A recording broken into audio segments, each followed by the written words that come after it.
Amy Carter woke up to the familiar sound of humming machinery and the cold metal floor against her cheek. The alien ship never stopped its quiet buzzing, like a giant insect that had swallowed her whole 3 months ago. She sat up slowly, her body aching from yesterday's tests, and looked around the small white room that had become her prison. The walls were smooth and featureless, made of some material that felt warm to the touch but never actually warmed her. A thin beam of artificial light came from somewhere above, casting no shadows. There was no bed, no chair, just her and the endless white silence. Amy had tried to count the days at first, scratching marks on the wall with her fingernails, but the marks always disappeared by morning. Her stomach growled, reminding her that food would come soon. The aliens fed her regularly, though she couldn't call what they gave her food exactly. It was a gray paste that tasted like nothing and somehow kept her alive. She had refused to eat it for the first week, but hunger had eventually won. It always did. The door opened with a soft hiss, and Dr. Vexthal entered. Amy had learned his name from listening to the other aliens speak. He was tall and thin, with skin that looked like it was made of blue crystal. His eyes were large and completely black, and when he looked at her, she felt like he was seeing through her skin to something deeper inside. "Good morning, Amy," he said in perfect English, though his voice sounded like wind chimes in a gentle breeze. "I trust you slept well." Amy said nothing. She had learned that talking to them only made things worse. They wanted her to react, to show emotion, to break down and cry or scream. She had done all of that in the first month, and it had only made them more interested in her. 2 other aliens entered behind Dr. Vexthal, carrying their strange instruments. Amy recognized them as Dr. Kethmer and Dr. Zilvan, though she only knew their names from eavesdropping. They were shorter than Vexthal, with the same crystal-like skin but different colored eyes. Kethmer had silver eyes that seemed to glow, while Zilvan had eyes like deep purple gems. "Today we will continue our study of your neural pathways," Dr. Vexthal said, setting down a device that looked like a metal headband covered in thin needles. "Your brain activity during stress is quite fascinating. Unlike other species we have studied, you maintain consciousness even under extreme duress." Amy stared at the wall behind him. She had discovered that if she focused on a single point and let her mind go blank, she could sometimes escape what they did to her. It didn't stop the pain, but it made it feel like it was happening to someone else. "Your resistance is remarkable," Dr. Zilvan added, his voice like the sound of ice cracking. "Most subjects become catatonic after the first week of testing. You have endured for 3 months and still maintain your sense of self." Dr. Kethmer approached with another device, this one resembling a small silver disc. "We believe humans may possess an unusual trait that allows them to compartmentalize trauma. If we can understand this mechanism, it could be replicated in other species." Amy wanted to laugh. They talked about her like she was a puzzle to be solved, not a person who had been ripped away from everything she knew. 3 months ago, she had been a college student studying biology at a small university in Ohio. She had been walking back to her dorm after a late night. In the library, when the white light had surrounded her and everything had gone dark, the aliens had taken her from Earth along with her friend Katie, but Katie had not lasted long. Amy tried not to think about what had happened to her friend. The aliens had been disappointed that Katie had broken so quickly, but they had been fascinated by Amy's stubborn refusal to give up. "Please lie down," Dr. Vexthal said, gesturing to the floor. "This will be easier if you cooperate." Amy remained sitting. Making them force her to comply was one of the few ways she could still resist. It was a small victory, but it was hers. Dr. Kethmer sighed, a sound like wind through crystal caves. "Very well, Restraint Protocol 7. The floor beneath Amy suddenly became soft and moldable, like wet clay. Before she could react, it reshaped itself around her body, holding her in place. She struggled against it, but the material hardened again, trapping her in a horizontal position. "Your species is remarkably adaptable," Dr. Vexthal said as he placed the neural probe on her head. "We have tested beings from 47 different worlds, and none have shown your level of mental resilience." The needles on the device extended. slowly piercing her scalp. Amy bit down on her tongue to keep from screaming. The pain was sharp and immediate, but she had learned to breathe through it.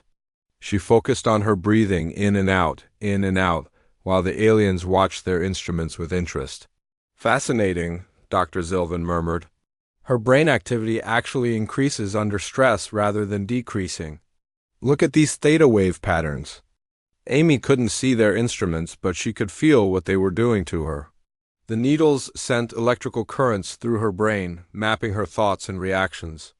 Sometimes she could almost hear their voices in her head commenting on what they found there.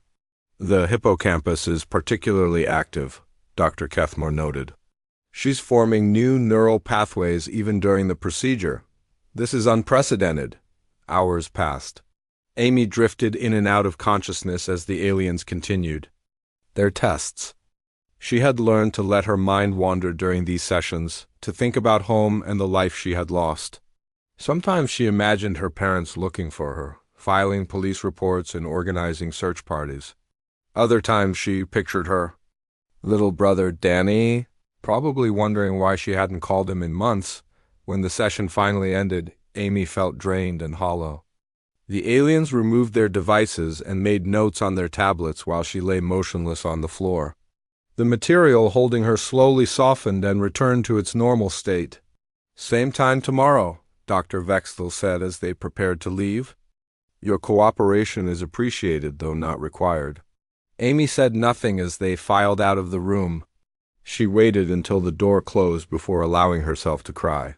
Not from the pain, though that was considerable, but from the growing certainty that no one was coming to save her. She was alone in this white prison, surrounded by beings who saw her as nothing more than an interesting specimen.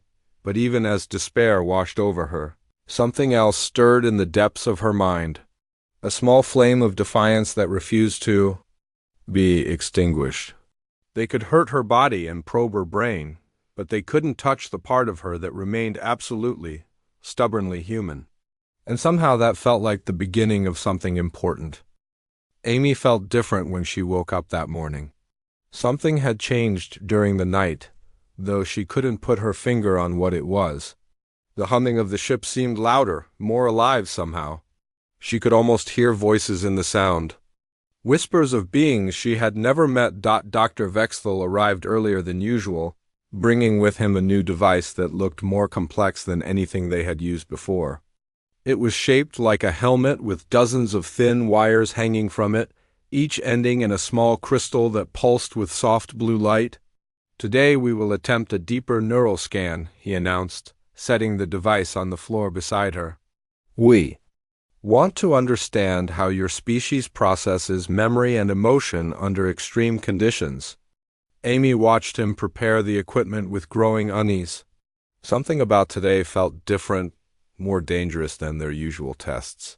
The whispers in her head were getting stronger, and she could swear she heard someone calling her name. "This procedure will be more invasive than our previous tests," Dr. Kethmore explained as he entered the room.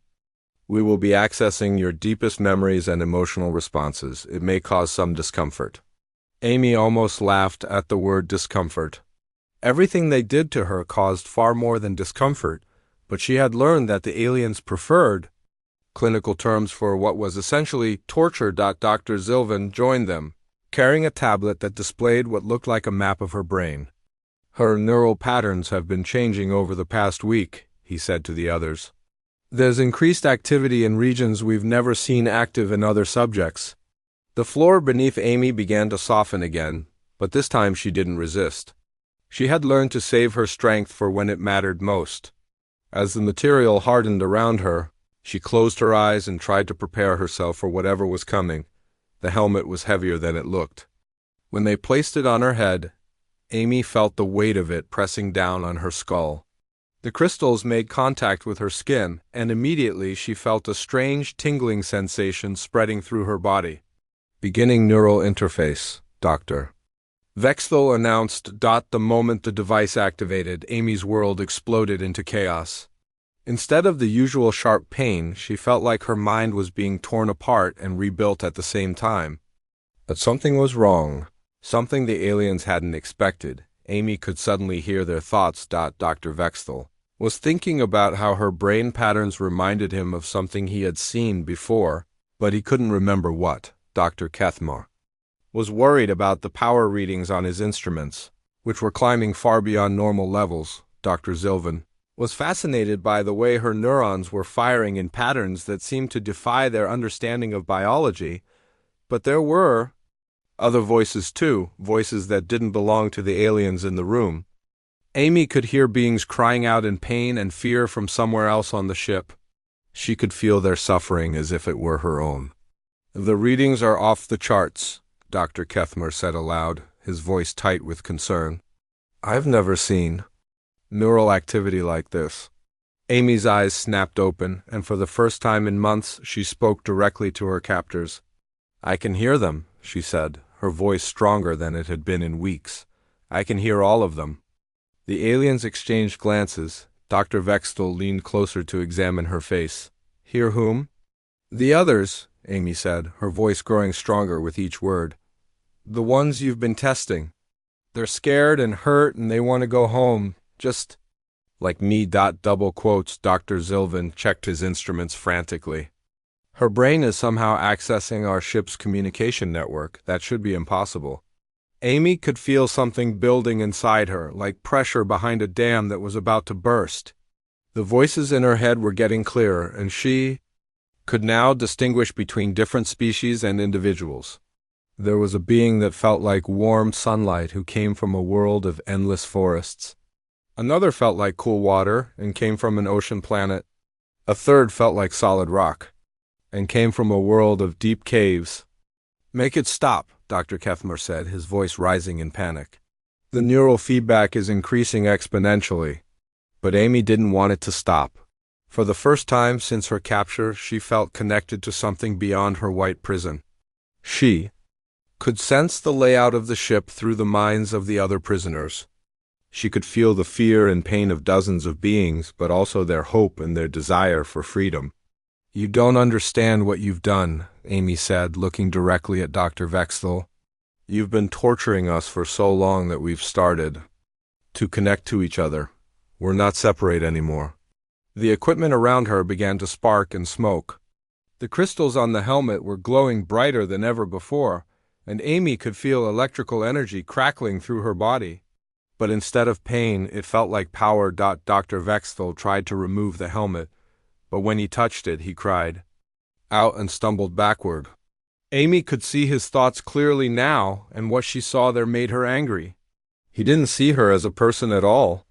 To him, she was just data, just an interesting puzzle to be solved. "You've been studying us like we're animals," Amy said, her voice carrying a new authority. "But we're not animals. We're people with families and friends and dreams, and you've stolen all of that from us." The neural interface was overloading, sending cascades of feedback through the ship's systems. Amy could feel the minds of every being on board, alien and prisoner alike. She could sense their locations, their thoughts, their fears and desires. Dr. Zilvan was backing toward the door. "We need to evacuate this section immediately. The neural cascade is spreading through the entire ship." But Amy wasn't finished. Through the network of connected minds, she reached out to the other prisoners. She showed them what she had learned about the ship's layout, about the locations of the guards and the weapons systems. She shared her strength with them, her stubborn refusal to give up even in the face of overwhelming odds. "We don't have to be victims anymore," she told them through the mental link. "We can fight back."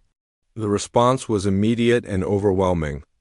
Dozens of beings across the ship began to resist their captors simultaneously. Amy could feel their combined will focusing like a laser beam, and she realized that the aliens had made a terrible mistake. They had been so focused on studying individual responses to trauma that they had never considered what might happen if their subjects began to work together. The neural interface they had used to probe her mind had accidentally created a telepathic network that connected every conscious being on the ship. Dr. Vextel was shouting orders into his communication device, but Amy could hear the panic in his voice. The other aliens were responding with similar fear and confusion. Their carefully controlled experiments were spiraling out of control. Amy felt the power building inside her reach a critical point. With a sound like thunder, the neural interface exploded in a shower of sparks and crystal fragments. The blast knocked all three alien doctors to the ground and plunged the room into darkness. When the emergency lighting came on a moment later, Amy was standing upright despite the restraints that should have held her down.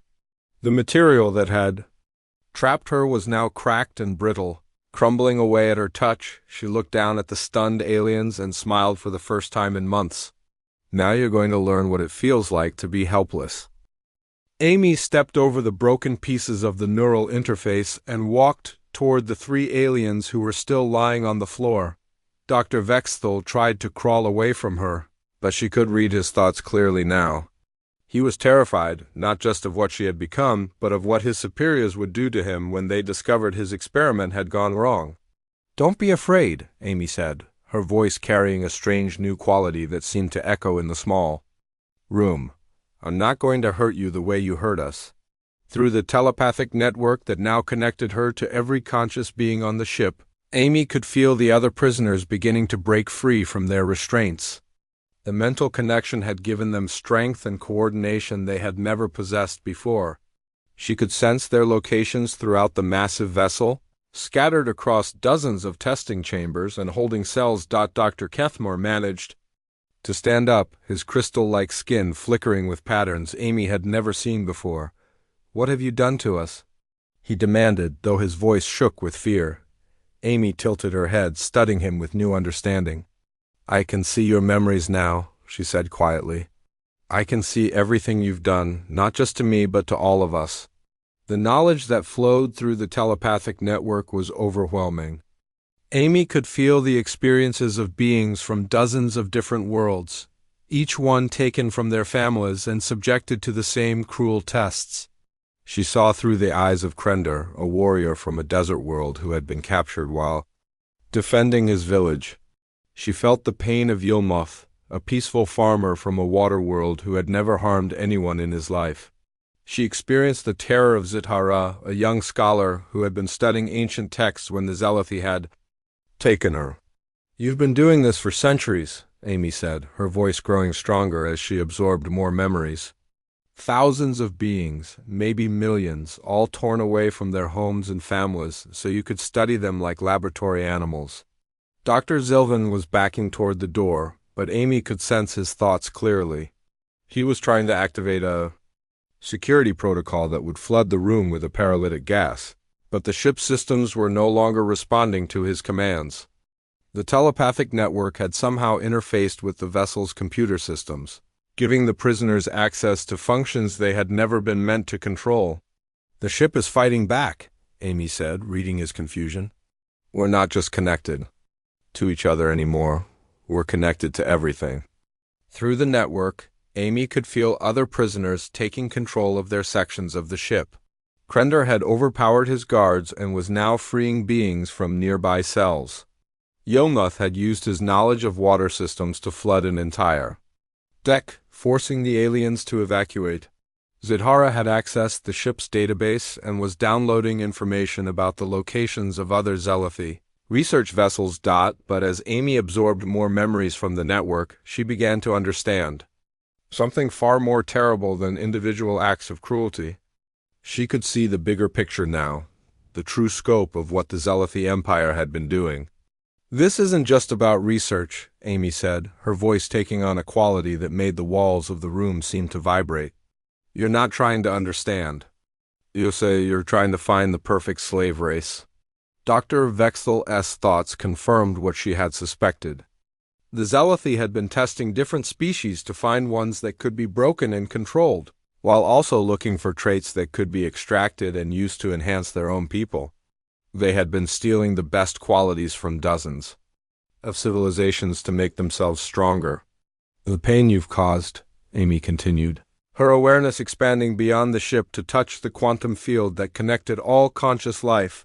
"It's created scars in the fabric of reality itself.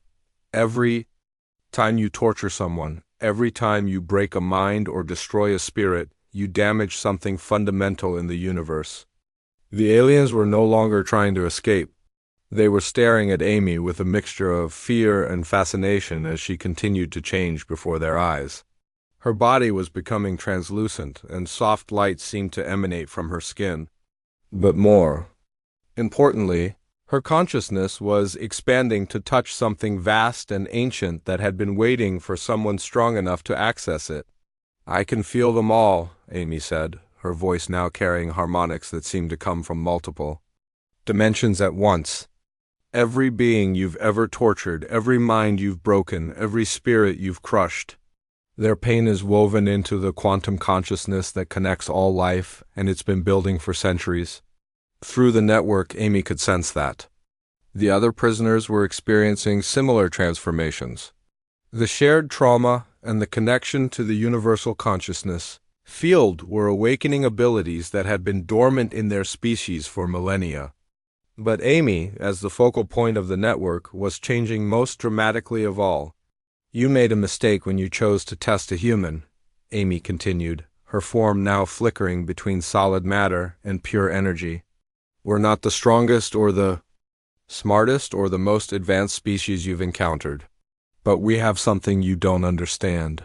We refuse to accept that suffering is inevitable." Dr. Vexel tried to speak, but Amy raised her hand and he found himself unable to make a sound. Through the telepathic connection, she forced him to experience every moment of pain he had ever inflicted on another being. Not just the physical agony, but the emotional trauma, the loss of hope, the slow erosion of the will to live. "This is what you've been doing to us," Amy said as the alien doctor collapsed to his knees, overwhelmed by the accumulated suffering of his victims. "This is what you've been adding to the universal consciousness field with every experiment, every test, every moment of cruelty." Dr. Kethmer and Dr. Zilvan were experiencing the same forced empathy, feeling the pain of every being they had ever harmed. Their crystal-like skin was flickering rapidly as their minds tried to process the overwhelming emotional input. "But I'm not going to let this continue," Amy said, her voice now carrying the authority of someone who spoke for every victim of the Zelathi Empire. "The universe itself is tired of your cruelty, and it's chosen us to put an end to it." Through the quantum consciousness field, Amy could sense the approach of human ships. Commander Jake Morrison and his fleet had been tracking the Zelathi vessel for weeks, following the trail of quantum disturbances that the telepathic network had created.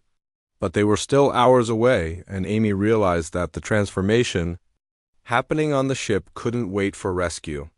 "You wanted to study us?" Amy said, her form now more energy than matter. "You wanted to understand what makes us tick, what makes us break, what makes us special. Well, now you know. We're the species that refuses to let evil win, no matter what the cost." The ship around them began to change as Amy's consciousness merged more fully with the quantum field.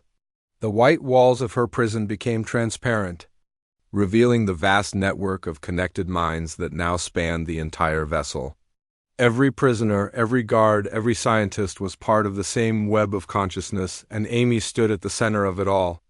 "Your empire ends here," Amy said, her voice now speaking directly into the minds of every Zelathi on the ship. "Not through violence or revenge, but through understanding. You're going to feel what we've felt, know what we've known, and remember what you've forgotten." The transformation was complete. Amy Carter, the college student from Ohio, was gone. In her place stood something that was both human and more than human, a being that embodied the collective will of every victim of the Zelathi Empire and the universal principle that consciousness was sacred. Commander Jake Morrison stood on the bridge of the UES Defender, watching the massive alien vessel grow larger on the main view screen. Captain Lisa Hayes stood beside him, her face grim as she studied the readings from their sensors. "The ships not responding to our hails," Captain Hayes reported, her voice tight with concern. "But we're detecting massive energy fluctuations from inside the vessel. Something big is happening over there." Jake nodded, his jaw clenched with determination. They had been tracking this alien ship for weeks, following distress signals and quantum disturbances that had led them across 3 star systems. Intelligence suggested that human civilians had been taken aboard, including a young woman named Amy Carter who had disappeared from Earth 3 months ago. Life signs? Jake asked, though he wasn't sure he wanted to hear the answer. Hundreds of them, the science officer replied from his station, but they're not reading as entirely normal. The quantum signatures are unlike anything we've seen before. Captain Hayes frowned as she studied the data. It's like they're all connected somehow. The life signs are synchronized in ways that shouldn't be possible. Jake felt a chill run down his spine. They had heard rumors about alien experiments on captured humans, but the evidence had always been too thin to act on. Now, looking at the readings from this ship, he was beginning to understand that the situation might be far worse than anyone had imagined. "Prepare a boarding party," Jake ordered. "Full protective gear and heavy weapons. We don't know what we're walking into." As the human ships approached, Amy felt their presence through the quantum consciousness field.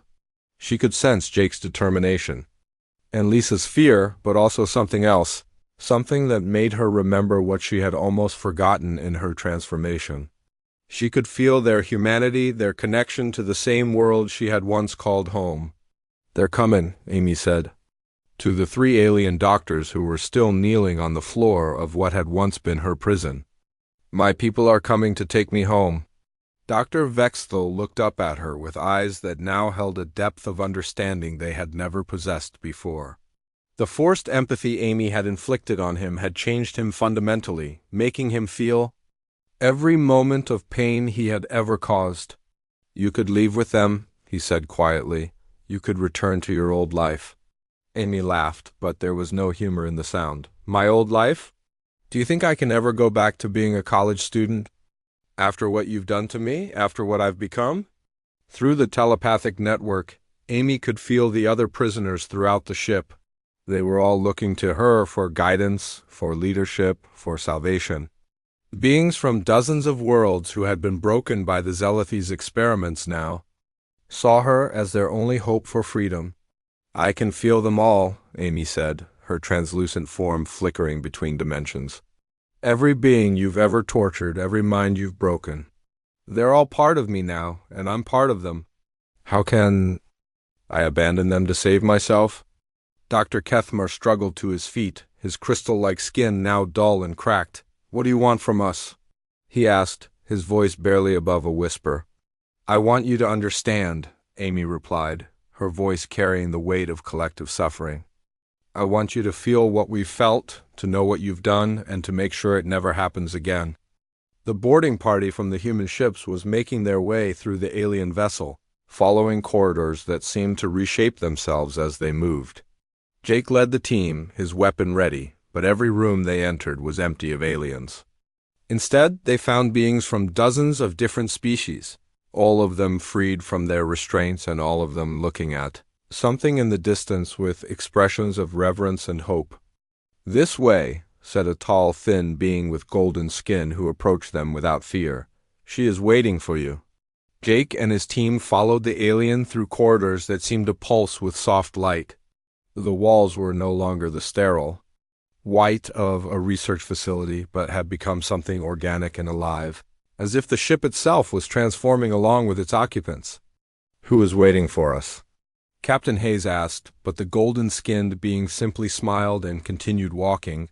They found Amy in what had once been the main laboratory, standing in the center of a vast room filled with beings from across the galaxy. She was no longer entirely human in appearance, her form shifting between solid matter and pure energy, but Jake could still recognize something familiar in her eyes.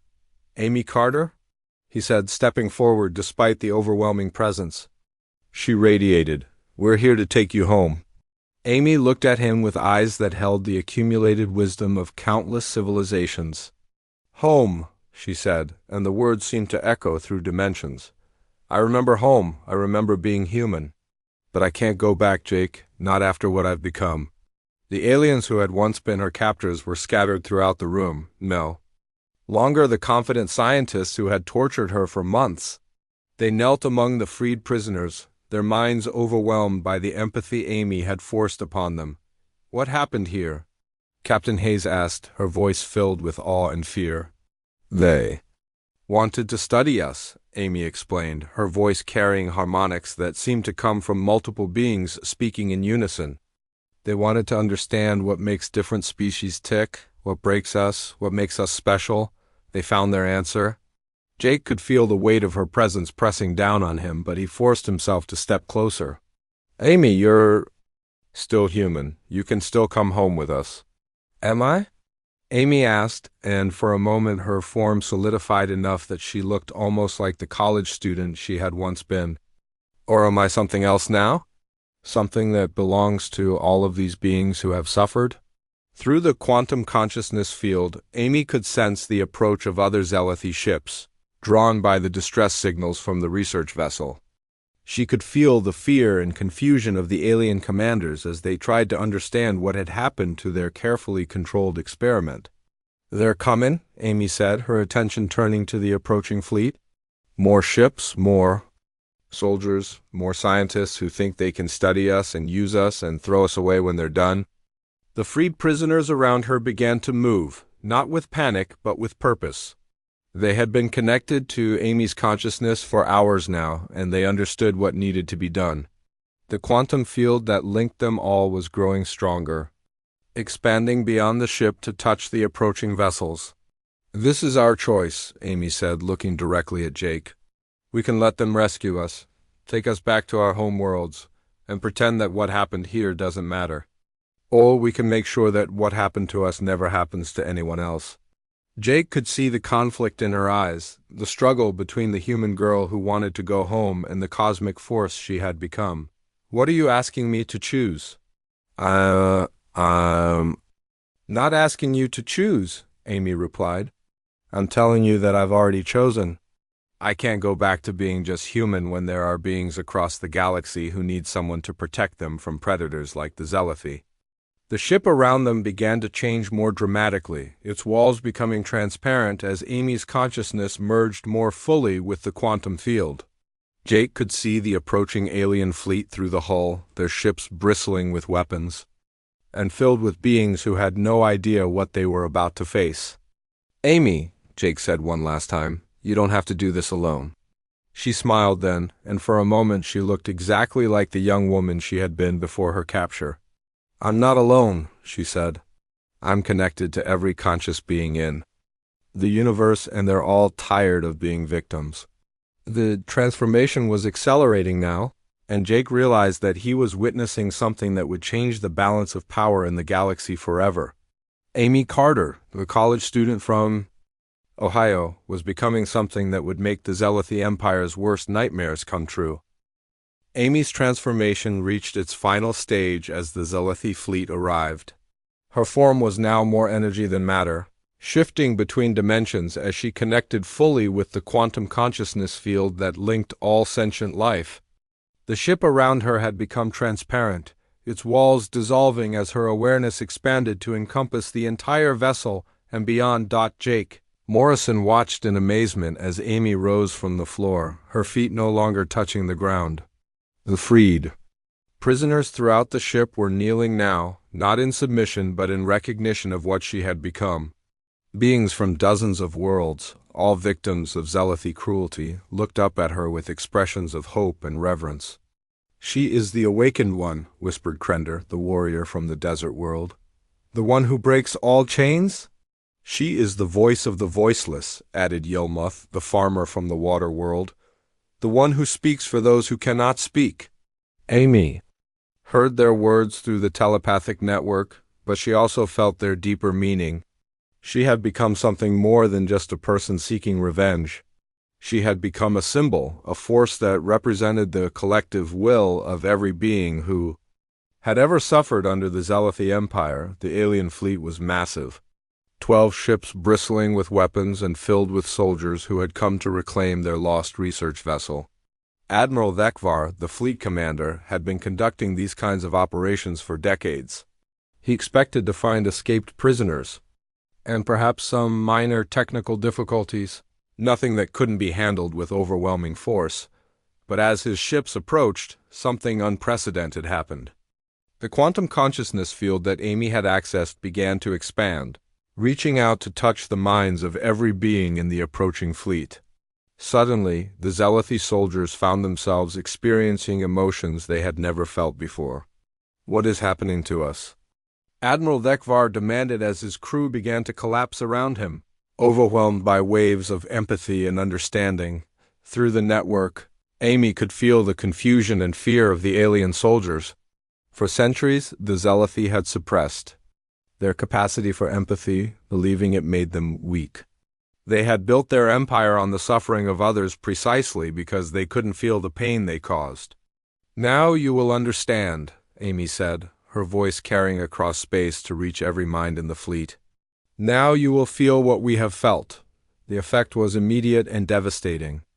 Zealothi soldiers who had spent their lives following orders, without question, suddenly found themselves experiencing the emotions of their victims. They felt the terror of children torn from their families, the despair of parents who would never see their offspring again, the agony of beings tortured in the name of scientific progress.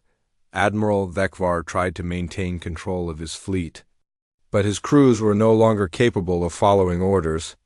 They were too busy processing the overwhelming emotional input that Amy was forcing them to experience. Some fell to their knees, weeping for the first time in their lives. Others simply stared into space, their minds struggling to comprehend the depth of suffering they had caused. "This is what you've been doing to us," Amy continued, her consciousness now spanning the entire region of space around the ships. "This is what you've added to the universe with every act of cruelty, every moment of torture, every life you've destroyed." Dr. Vexthal, still kneeling in what had once been Amy's prison, looked up at her with eyes that now held genuine understanding. "We didn't know," he said quietly. "We never understood what we were doing." Amy's form flickered, and for a moment she looked almost human again. "You didn't want to understand," she replied. "You chose ignorance because it was easier than facing the truth about what you had become." Through the quantum field, Amy could sense the approach of more ships, but these weren't Zealothi vessels. Human fleets from across the galaxy were converging on their location, drawn by the massive quantum disturbances her transformation had created. But there were also ships from other species, beings who had heard the psychic cry for help that echoed through the consciousness field. "They're coming," Amy said, her awareness expanding to encompass the approaching armada. "Everyone who has ever suffered under the Zealothi Empire, everyone who has ever lost someone to their experiments, they're all coming." Jake stepped forward, his weapon lowered but his expression determined. "Amy, you don't have to fight this war alone. Let us help you." Amy looked at him with eyes that held the accumulated wisdom of countless civilizations. "This isn't about fighting, Jake. This is about healing. The universe has been wounded by centuries of cruelty, and it needs someone to help it recover." The freed prisoners throughout the ship began to glow with the same soft light that emanated from Amy. Their connection to the quantum consciousness field was growing stronger, and they were beginning to transform as well. Not into beings of pure energy like Amy, but into something more than they had been before. "We are the Guardians now," said Zithara, the young scholar whose mind had been expanded by her connection to the network. "We will make sure that what happened to us never happens to anyone else." Amy nodded, understanding flooding through her. This was her purpose. Not to seek revenge against the Zealothi, but to create a new order where such cruelty would be impossible.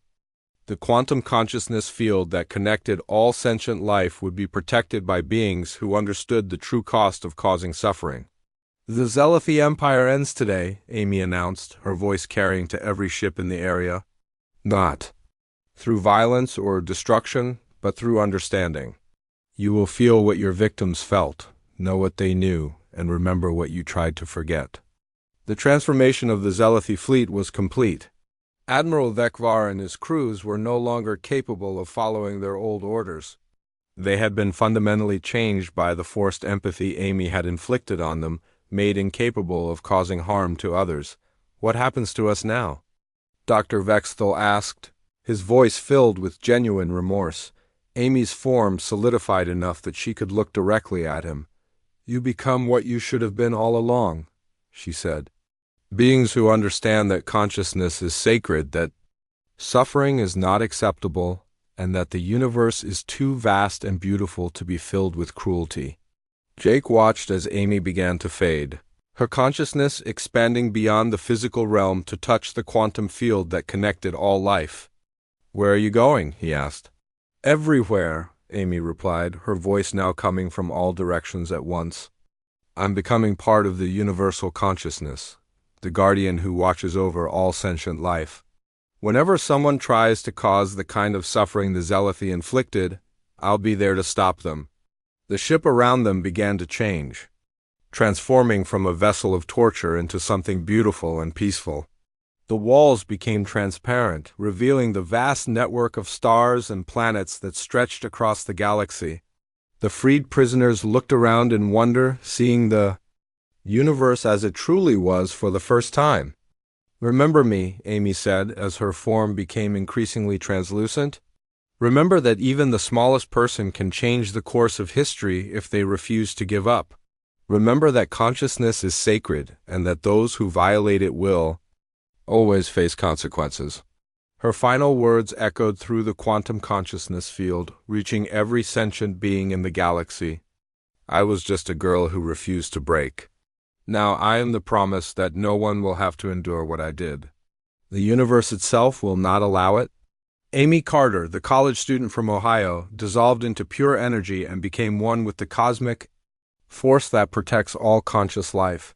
But her legacy lived on in the beings she had saved, in the Zealothi who had been transformed by forced empathy, and in the new order of justice that would ensure such cruelty could never again flourish. In the darkness between the stars, the age of the Zealothi Empire was over. The age of the Guardians had begun,